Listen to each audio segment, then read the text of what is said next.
Bonjour à tous, alors aujourd'hui je vous propose une intégrale tirée du MIT Integration Bee Qualifying Exam de janvier 2019 avec une intégrale ici avec un produit de 3 cosinus.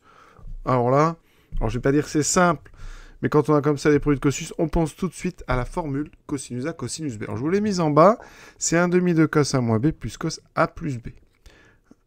Donc ici, vous pouvez vous demander pourquoi je commence par A moins B, parce que quand on apprend ces formules-là, on apprend aussi sinus A, sinus B, qui est 1 demi de cosinus A moins B, ça commence pareil, mais moins cosinus A plus B. Donc vous voyez l'intérêt de les apprendre en commençant par cos A moins B. Donc on va l'utiliser ici sur le premier, sur le cos X, cos 2X, avec un A qui sera X et un B qui sera 2X. Ça me donne 1 demi, donc de cosinus X moins 2X, qui me donne moins X, plus X plus 2X, qui est donc plus cos, donc 3X. Alors cos, c'est une fonction paire.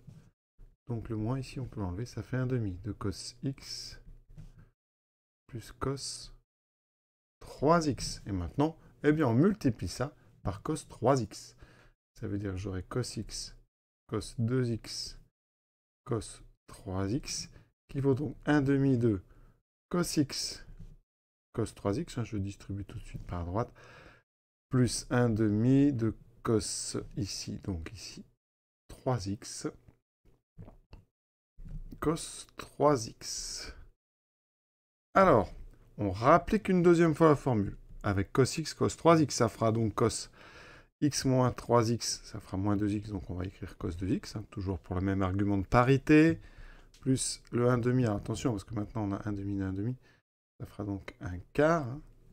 Ensuite, on aura cos, donc ça c'était cos a moins b, j'ai cos donc a plus b, cos 4x, plus un quart. Alors ici, c'est cos carré. C'est un cos carré, mais vous pouvez utiliser la même formule. Ça va vous redonner cos A moins B, 3x moins 3x, ça fera cos 0. Ça fera 1. Plus ici, cos 3x plus 3x, cos 6x. C'est une bonne façon de se rappeler la formule qui dit que, eh bien, cos carré de x, c'est donc 1 demi de 1 plus cos 2x. D'accord? C'est-à-dire qu'on utilise cos A, cos B. Et ça fait 1 demi de cos A moins B qui fait cos 0 et cos A plus B qui fait cos 2x.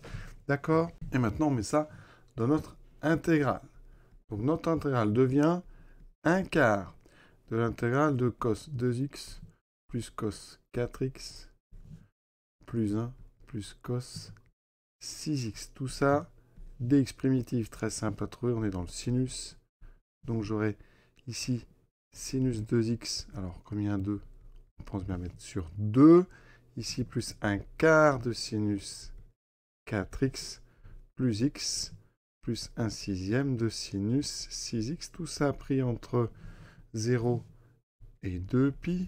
Alors ça va aller vite parce que sinus 2x, sinus 4x, sinus x, en 2pi, ça fait un sinus d'un multiple de 2pi, ça fait donc 0. Il me restera que le x, donc il me restera un quart de 2pi. Ensuite, en 0, on a sinus 0, sinus 0, sinus 0, x égale 0. Donc on a uniquement un quart de 2pi, c'est-à-dire pi sur 2. L'exercice, vous voyez, déjà terminé. J'ai vraiment utilisé à fond la formule, donc cos A, cos B. Pour ceux que ça intéresse, voici l'intégrale suivante de ce concours 2019. À très bientôt.